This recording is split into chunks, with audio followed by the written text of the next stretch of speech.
La parole est à Monsieur Guy Tessier. Merci, Monsieur le Président. Monsieur le Premier ministre, la France a subi de plein fouet la crise économique qui a découlé de la pandémie du Covid-19. La France s'est dotée d'un plan de relance pour sauver son économie. Je ne peux que saluer certaines de vos mesures. Néanmoins, dans ce plan de relance, je m'étonne de l'absence de certains secteurs stratégiques comme celui de la défense. Cette filière industrielle d'excellence regroupe 4 000 entreprises travaillant à la fois pour la défense et pour le civil, soit 200 000 salariés.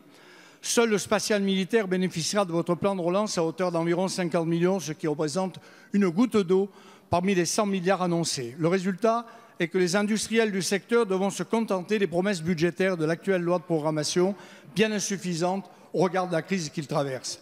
L'annonce de la commande de 18 Rafales par la Grèce pourrait laisser croire que la situation est moins critique que d'autres secteurs, et cela est faux. Il ne s'agit là que d'une résilience apparente. Dans son point de presse du 3 septembre dernier, le chef de la task force de sauvetage du BITD a déclaré « Si les commandes militaires ont continué pendant le confinement, l'activité civile des fournisseurs a chuté, mettant en mal leur état de santé global ». On a également appris que 92 entreprises de la défense, dont 80% de PME, se sont déjà trouvées dans une situation critique en raison de la crise liée au Covid-19. Malgré le soutien du ministère des Armées, leur situation n'en reste pas moins fragile.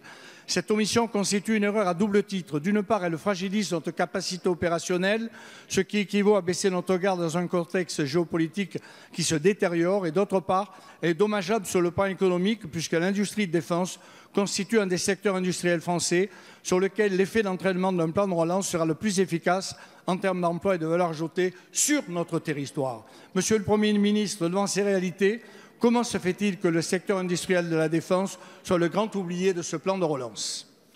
Merci, Monsieur le député. La parole est à Madame Geneviève Darrieussecq, ministre déléguée auprès de la ministre des Armées.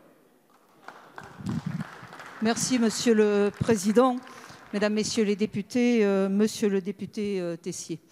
Je vous prie d'excuser Florence Parly, qui est actuellement en audition au Sénat. Mais vous l'avez dit, le plan de relance du ministère des Armées, c'est la loi de programmation militaire. Je ne peux quand même pas laisser dire que c'est rien. Le ministère des Armées a bénéficié en 2018 d'1,8 milliard de plus supplémentaire. La loi de programmation militaire que vous avez largement votée sur ces bancs, 2019-2025, c'est 180 milliards d'investissement pour ce secteur. Je ne peux pas laisser dire que ça ne correspond pas à un vrai plan de relance.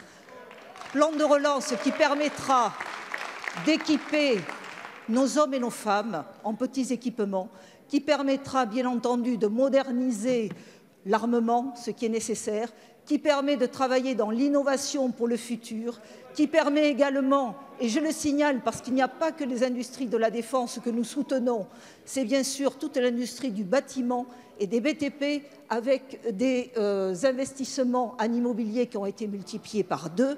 Donc je veux dire que nous participons globalement au maintien de l'emploi et au développement des industriels de défense.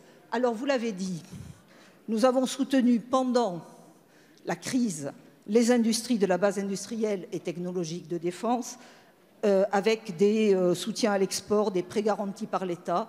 Et bien entendu, nous avons anticipé certaines commandes pour l'aéronautique qui était le secteur le plus fragilisé avec, vous le savez, 600 millions d'euros, 3 MRTT, 8 hélicoptères. Et donc, ce plan-là, je ne ferai pas la liste, vous la connaissez mieux que moi, ce plan-là est véritablement le plan de relance du ministère des Armées et de l'État dans ce domaine. Merci, Madame la Ministre.